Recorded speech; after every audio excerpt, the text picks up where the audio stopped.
Bismillahirrahmanirrahim. Assalamualaikum.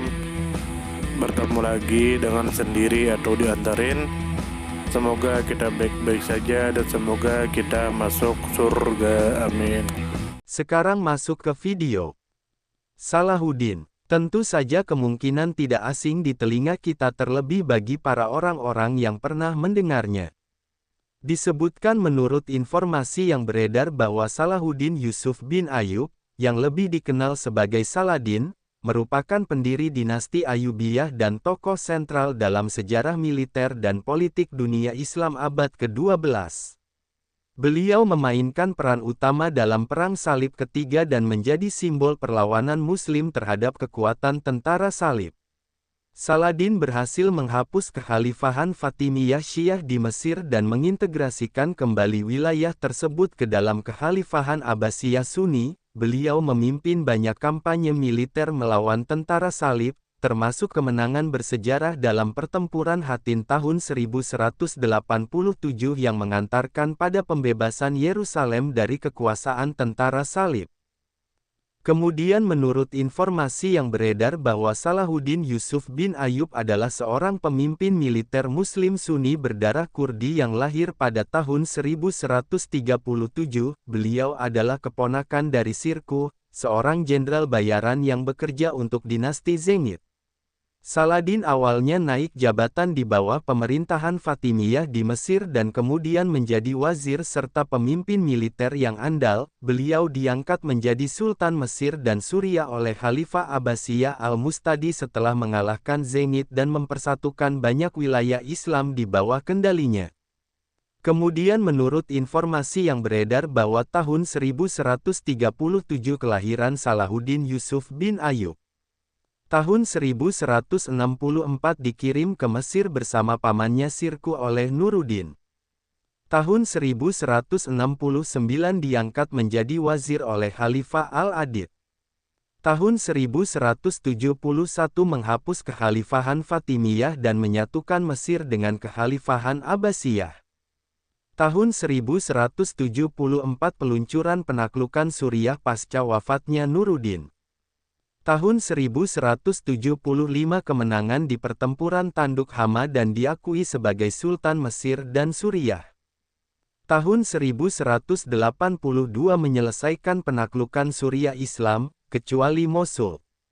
Tahun 1187 kemenangan dalam pertempuran Hattin dan pembebasan Yerusalem. Tahun 1193 wafat di Damaskus pada tanggal 4 Maret. Kemudian menurut informasi yang beredar bahwa Saladin berkiprah di berbagai wilayah penting dunia Islam dan Perang Salib. Mesir tempat beliau memulai karir politik dan militer, serta menjadi pusat pemerintahannya setelah menghapus kekuasaan Fatimiyah. Suriah termasuk Damaskus, Hama, Homs, dan Aleppo, yang menjadi bagian dari ekspansi wilayahnya. Levant wilayah utama konflik antara pasukannya dan tentara Salib, termasuk Yerusalem. Damaskus tempat wafat dan dimakamkannya Saladin di dekat Masjid Umayyah. Mosul salah satu wilayah yang gagal direbut Saladin dari Zengid. Kemudian menurut informasi yang beredar bahwa Saladin menjadi simbol kejayaan perlawanan Muslim terhadap agresi tentara Salib, beliau tidak hanya dikenal sebagai panglima perang yang sukses, tetapi juga sebagai pemimpin yang dikenal karena kebijaksanaan, kemurahan hati, dan toleransi terhadap lawan. Beliau mempersatukan dunia Islam yang saat itu terpecah, memulihkan kepercayaan Muslim terhadap kepemimpinan mereka, dan menetapkan standar moral yang tinggi dalam peperangan. Kemenangan di pertempuran Hattin dan keberhasilan merebut kembali Yerusalem menjadikannya tokoh ikonik tidak hanya dalam sejarah Islam, tetapi juga dalam pandangan Barat. Kemudian menurut informasi yang beredar bahwa Saladin memulai kariernya sebagai pendamping militer dan politik pamannya, Sirkuh, dalam kampanye militer ke Mesir. Dengan dukungan penguasa Zengid, Nur ad-Din, beliau naik pangkat karena keberhasilan militernya. Setelah wafatnya Sirkuh dan terbunuhnya Sawar, beliau ditunjuk sebagai wazir oleh Khalifah Fatimiyah Al-Adid. Secara bertahap, beliau melemahkan kekuasaan Syiah Fatimiyah dan mengembalikan loyalitas Mesir kepada Sunni Abbasiyah. Dengan kekuatan yang terpusat di Mesir, beliau memperluas kekuasaannya ke Suriah dan Mesopotamia melalui strategi militer dan diplomasi. Beliau mengonsolidasikan kekuasaannya dengan mengalahkan berbagai faksi lawan, termasuk upaya pembunuhan oleh kelompok Assassins. Beliau juga dikenal karena kedekatannya dengan rakyat dan pengorbanan hartanya demi kepentingan umat. Hingga saat wafatnya, hanya memiliki 1 keping emas dan 40 keping perak. Salahuddin Yusuf bin Ayyub, atau yang lebih dikenal dengan nama Saladin, merupakan tokoh paling menonjol dalam sejarah Islam abad ke-12 yang bukan hanya dikenang sebagai pemimpin militer unggul, tetapi juga sebagai simbol kesatria, keadilan, dan kemurahan hati. Lahir pada tahun 1137 di Tikrit, wilayah Mesopotamia yang saat itu menjadi bagian dari kekuasaan Seljuk, Saladin berasal dari keluarga Kurdi yang terhormat. Ayahnya, Najmuddin Ayyub, dan pamannya, Asaduddin Sirkuh, merupakan panglima yang mengabdi kepada dinasti Zengid di bawah Nur ad-Din Zengi, penguasa kuat Aleppo dan penggagas utama perlawanan Muslim terhadap kekuasaan tentara Salib di Syam dan Palestina. Karir Saladin sebagai negarawan dan komandan militer dimulai dari Mesir ketika beliau bersama pamannya, Sirkuh, dikirim oleh Nur ad-Din untuk menanggapi krisis internal di Kekhalifahan Fatimiyah. Ketika Sirkuh wafat pada tahun 1169, Saladin, meskipun masih muda dan kurang berpengalaman dibanding para elit lainnya, ditunjuk menjadi wazir oleh Khalifah Al-Adid karena pengaruh keluarganya dan reputasinya dalam pertempuran. Langkah ini merupakan awal dari transformasi besar di wilayah Mesir, karena secara perlahan Saladin, sebagai Muslim Sunni, mulai mengikis kekuasaan Fatimiyah yang menganut Syiah Ismailiyah. Setelah wafatnya Al-Adid pada tahun 1171, Saladin secara resmi menghapus Kekhalifahan Fatimiyah dan menyatukan kembali Mesir dengan Kekhalifahan Abbasiyah Sunni yang berpusat di Baghdad. Peristiwa ini menandai berakhirnya salah satu cabang kekuasaan Syiah paling kuat dalam sejarah Islam dan memperkuat posisi Sunni di Mesir untuk berabad-abad ke depan. Saladin memerintah Mesir bukan hanya sebagai penguasa militer, tetapi juga sebagai reformis administrasi dan sosial, membangun sistem pemerintahan yang relatif stabil, memperbaiki ekonomi, dan memperkuat jaringan pendidikan serta keagamaan yang berpihak kepada mazhab Sunni. Setelah wafatnya Nur ad-Din pada tahun 1174, Saladin mulai memperluas pengaruhnya ke Syam Levan melalui serangkaian penaklukan yang sebagian besar dilakukan secara diplomatik dan tanpa pertumpahan darah, seperti ketika beliau masuk ke Damaskus atas undangan warganya sendiri. Beliau menghadapi perlawanan dari para penguasa Zengid di Aleppo dan Mosul, tetapi dengan diplomasi yang cerdik serta kekuatan militer yang unggul, beliau mampu menundukkan mereka satu persatu. Kemenangan dalam pertempuran Tanduk Hama tahun 1175 menjadi momen penting yang membuatnya diakui oleh Khalifah Abbasiyah sebagai Sultan Mesir dan Suriah. Saladin terus memperluas kekuasaannya ke Suriah Utara dan wilayah Mesopotamia Hulu, meskipun beliau gagal menguasai Mosul karena perlawanan yang gigih dari penguasa Zengid di sana. Beliau juga selamat dari dua percobaan pembunuhan oleh Sekte Hashashin atau Assassins, sebuah kelompok militan Syiah yang sering menggunakan taktik teror terhadap lawan-lawan politiknya. Penaklukan Saladin terhadap Yaman menambah kekuatan logistik dan ekonomi dinasti Ayyubiyah, karena pelabuhan Yaman menjadi titik penting jalur dagang Laut Merah. Puncak dari kepemimpinan militer Saladin adalah kemenangan gemilang dalam pertempuran Hattin pada tahun 1187, yang menjadi titik balik dalam sejarah Perang Salib. Dalam pertempuran ini, Saladin berhasil memukul telak kekuatan tentara Salib, membunuh atau menawan sebagian besar pasukan mereka, termasuk Raja Gai Delusignan. Tidak lama kemudian, Saladin berhasil merebut kembali kota suci Yerusalem, yang telah berada di bawah kekuasaan Kristen selama 88 tahun. Namun, berbeda dengan penaklukan Yerusalem oleh tentara salib pada tahun 1099 yang diwarnai pembantaian besar-besaran terhadap warga Muslim dan Yahudi, Saladin justru dikenal luas karena sikapnya yang penuh belas kasih. Memberikan pengampunan kepada banyak tahanan, mengizinkan umat Kristen meninggalkan kota dengan damai, dan memulihkan kebebasan beragama bagi komunitas Yahudi dan Kristen Ortodoks yang selama ini ditekan oleh rezim Latin. Keberhasilan Saladin dalam merebut Yerusalem memicu Perang Salib Ketiga, yang dipimpin oleh tokoh-tokoh besar Eropa seperti Richard I dari Inggris, Richard de Lionheart dan Philip II dari Prancis, dan Kaisar Frederick Barbarossa dari Romawi Suci. Dalam serangkaian pertempuran yang berlangsung antara 1189 sampai 1192, termasuk pertempuran terkenal di Arsuf, Saladin menunjukkan kebesaran strategi militernya dan kelapangan hatinya dalam bernegosiasi. Meskipun Yerusalem tidak berhasil dipertahankan secara permanen, perjanjian damai yang dikenal sebagai Traktat Jaffa memungkinkan umat Kristen mengunjungi kota suci tanpa takut penganiayaan.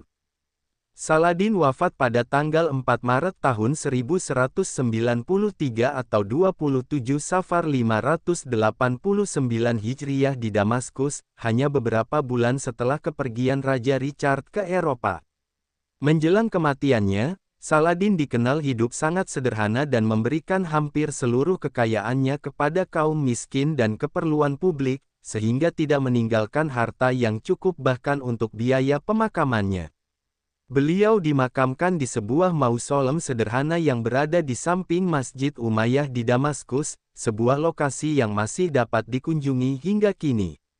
Makamnya kemudian mendapat tambahan sarkofagus marmer dari Kaisar Wilhelm II dari Jerman pada abad ke-19 sebagai tanda penghormatan lintas budaya atas kebesaran Saladin. Saladin dikenang bukan hanya sebagai tokoh militer, tetapi juga sebagai pemimpin visioner, negarawan ulung, dan simbol ideal pemimpin Muslim yang adil, berani, dan religius. Dalam budaya Islam, beliau dipuja sebagai pembela agama dan pemersatu umat. Dalam historiografi Barat, terutama setelah era Perang Salib, Saladin dihormati bahkan oleh musuh-musuhnya karena etika perangnya, kemurahan hatinya kepada tahanan, serta ketinggian budi pekertinya yang jauh melampaui semangat zaman. Warisan Saladin menjadi sangat kuat dalam identitas politik dan budaya di dunia Islam. Namanya diabadikan dalam berbagai institusi, jalan, monumen, dan karya sastra, baik di Timur Tengah maupun di luar dunia Muslim.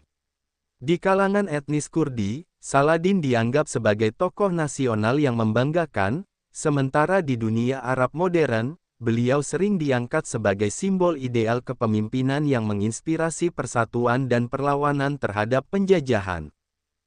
Sumber referensi Google Chrome dan ChatGPT.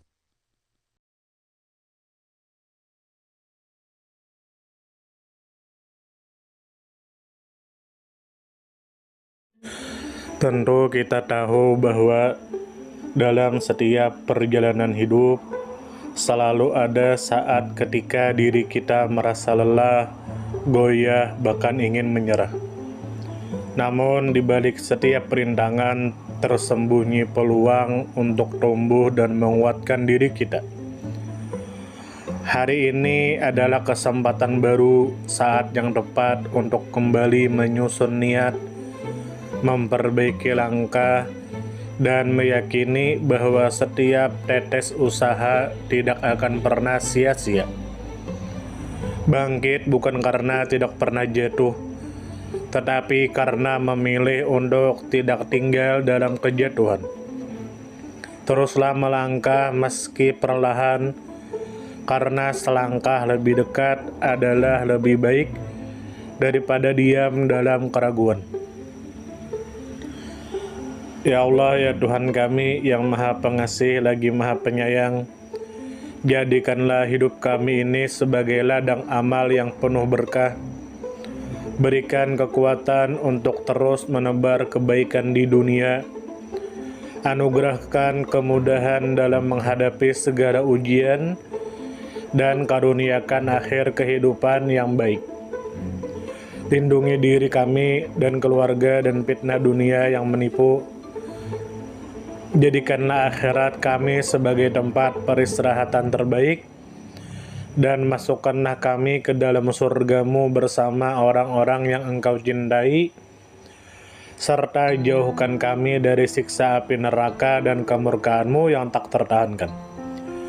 Kepada setiap orang yang pernah hadir dalam perjalanan ini, terima kasih atas waktu, kebaikan, dukungan, bahkan teguran.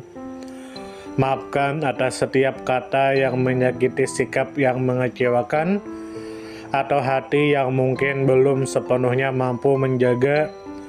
Manusia tidak pernah sempurna, namun ketulusan untuk tetap terus belajar dan memperbaiki diri tidak akan pernah padam. Tentu kita tahu bahwa kebaikan tidak selalu datang dalam bentuk besar. Terkadang senyum kecil yang tulus, tangan yang ringan membantu, atau telinga yang mau mendengarkan sudah cukup untuk mengubah hari seseorang menjadi lebih bermakna. Jangan pernah kita menyepelekan kebaikan sekecil apapun, karena bisa jadi satu perbuatan kecil bisa menjadi rahmat Allah turun. Tentu kita tahu menjadi pribadi yang baik bukan berarti tanpa celah, namun menjadi pribadi yang senantiasa sadar dan ingin terus memperbaiki diri. Kebaikan itu menular, dan siapapun yang menanamkan kebaikan akan menuai kebahagiaan meski tak selalu terlihat oleh mata. Dunia membutuhkan lebih banyak hati yang lembut, tangan yang menguatkan, dan jiwa yang peduli. Semoga usaha yang dilakukan bernilai ibadah. Semoga hidup kita menjadi pemberat amal baik, dan semoga kelak ketika dunia telah kita tinggalkan, nama yang tertinggal bukan hanya sekedar dikenang, tetapi menjadi doa yang terus mengalir karena kebaikan yang tidak pernah berhenti untuk ditanam. Terima kasih banyak. Mohon maaf jika ada salah. Silahkan jika suka ditekan tombol like, silakan share, dan jika ingin memberikan saran dan komentar, silakan komen. Semoga kita baik-baik saja, semoga kita masuk surga. Wassalamualaikum warahmatullahi wabarakatuh.